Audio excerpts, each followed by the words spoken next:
I'm shooting this from my hostel room because that's how I roll.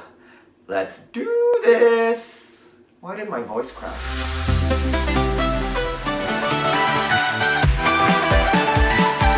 Hi everyone, it's Kevin here from Wiwibloggs.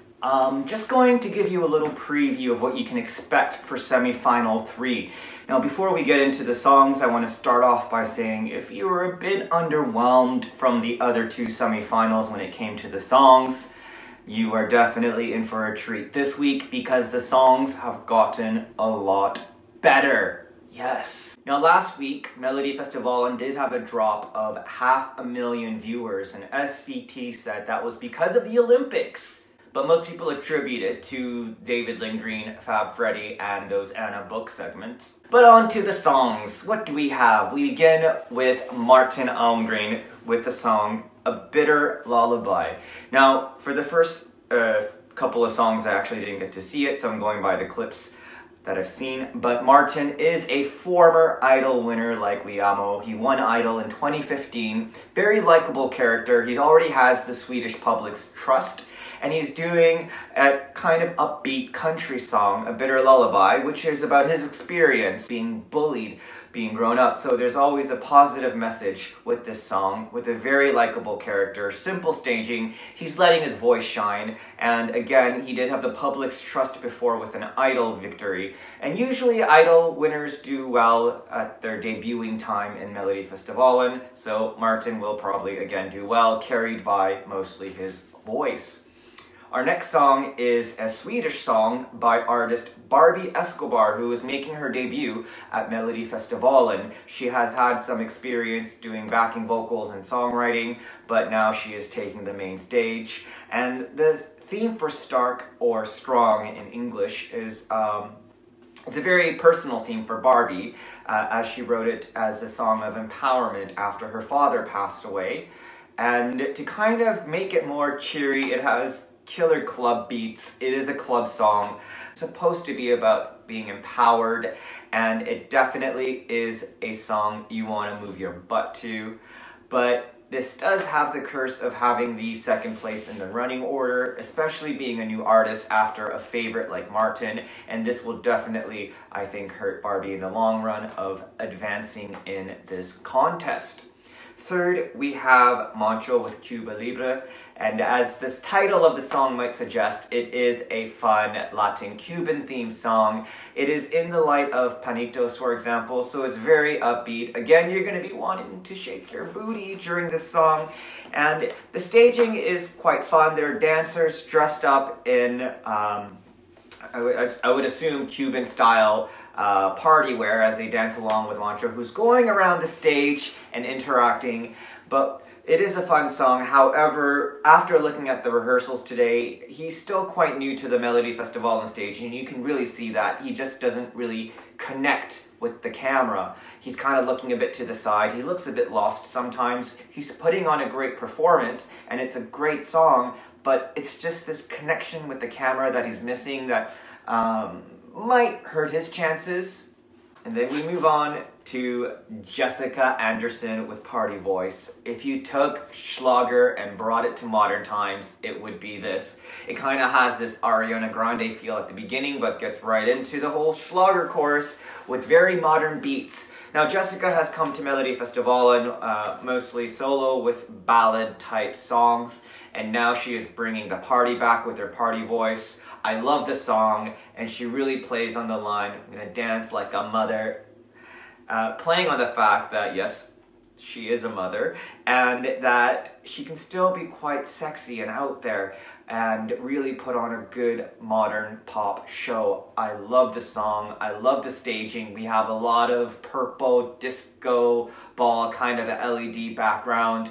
We have fireworks, and girl knows how to use the wind machine. Yes, Jessica is a pro at the wind machine. It works well with the dancers. She looks great, the dancers look great, the song sounds great. This is the Jessica we want, and she is back. Next up we have Kalle, Moraeus and Orsa Spelmän with Min dröm, or My Dream. And this is really taking a kind of traditional throwback with the song contest. And immediately with the fiddlers playing and the staging, it kind of wants to have the same charm as, for example, Hasse or Ove Thörnqvist, with having an older artist kind of having an upbeat, fun, charming song and having a new generation really get into it. However, I think Kalle kind of falls short of achieving this. I think the staging, although really harkens back to a traditional style, even having traditional wear, traditional type dancing, and traditional decorations around the staging, there's something that just doesn't really connect with this. Everything just kind of doesn't work. It's a fun song to listen to, but I think the staging really lets it down. It feels a little bit forced. It feels almost too forced, like he is going for the votes that Ove or Hasse got in the past. There's no genuine funness, I feel, when it comes to the staging. Now, Kalle is a wonderful artist on his own, but I feel like the staging that happens around him kind of pulls away from that and really discredits the song. So I don't really see the song moving on further in the contest. We then move on to the bookies' new favorite, Dotter, who is making her debut. She has released some songs in the past, but this year she has Cry. Now, looking at this live, it looks not so eventful. It's just some spotlights, some flickering lights, and Dotter kind of doing her movement thing with the mic, and halfway through she kind of throws the mic stand down and just does a few sultry walks into the camera. Cry is a song about her friend being mistreated or breaking up with their significant other, and that she will be there for that friend. But the interesting thing is, of course, the more melodic or the very modern, very edgy, very artsy feel to it. She is definitely channeling herself, her uniqueness in this song, and the staging reflects that. Although the lighting is very simple, the camera cuts are aggressive, almost on the level of Oscar Zia's Human. So it really is another music video moment.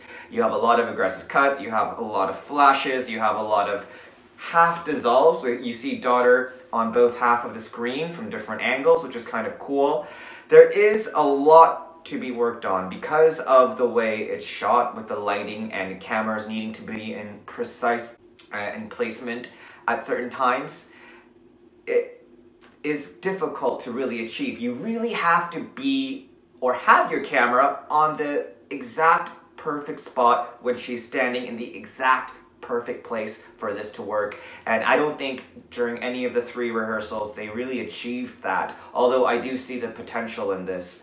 Again, it is quite cool, it's very artistic. There is this kind of corny dissolve that doesn't work, where she lifts her hands and you can see this curvy dissolve kind of wiping through the shot. So hopefully they'll fix that. And again, it is a very difficult song to show on TV because cameras need to be at the right place at the right time, with the light in the right spot and her head in the right place. Otherwise, you actually don't see her at all. Sometimes you'll just see pure light, or other times, if the camera's in the wrong place too late, you'll just see pure darkness. So it's a very risky staging movement. But if Dotter can pull this off, this is that strong debut act we've been looking for all season. This, if it's pulled off, I know will be that strong wow. And if Dotter can play on the momentum, there is a chance that she could possibly win the whole contest. And we close with Mendez. Mendez, who's done awesome in his previous 2 entries with Melodifestivalen, and this year he's back with Every Day. It is a Latin pop song, and it is, in my opinion, if you listen to the studio version, the best song of this heat. But I do feel the staging does let the song down by quite a bit. I think it will still do well because it is a strong Latin pop song, and Latin pop is in right now here in Sweden. But the staging, the camera work, although I love the costumes, the Latin feel, the Christmas lights in the background, it just kind of feels very flat. And I don't know if it's the camera angles or the staging itself, but it doesn't do the song justice really. So I hope they can really get sharper angles on this performance and not have it so flat by Saturday. But it is a great song, and I do see it doing well regardless. To wrap it all up, who do I think will advance? Well, going by the rehearsals I saw today, I will say that Mendez and Dotter will go direct to the final. As for second chance, I believe that Jessica Andersson will get there. And the last spot, I think going by today, it would be Martin. But you never know. It depends on how people up their game by Saturday. So I believe Martin is in the running right now. But if not Martin, I think it will either be Barbi or Moncho taking that fourth spot to second chance. But Daughter and Mendez definitely stand out. Jessica also another standout, but that fourth spot might be a bit difficult. You'll have to stay tuned. Also, click like and subscribe because we have interviews coming your way from all the artists. So check that out when it's released, and we'll see how things end up on Saturday. Bye!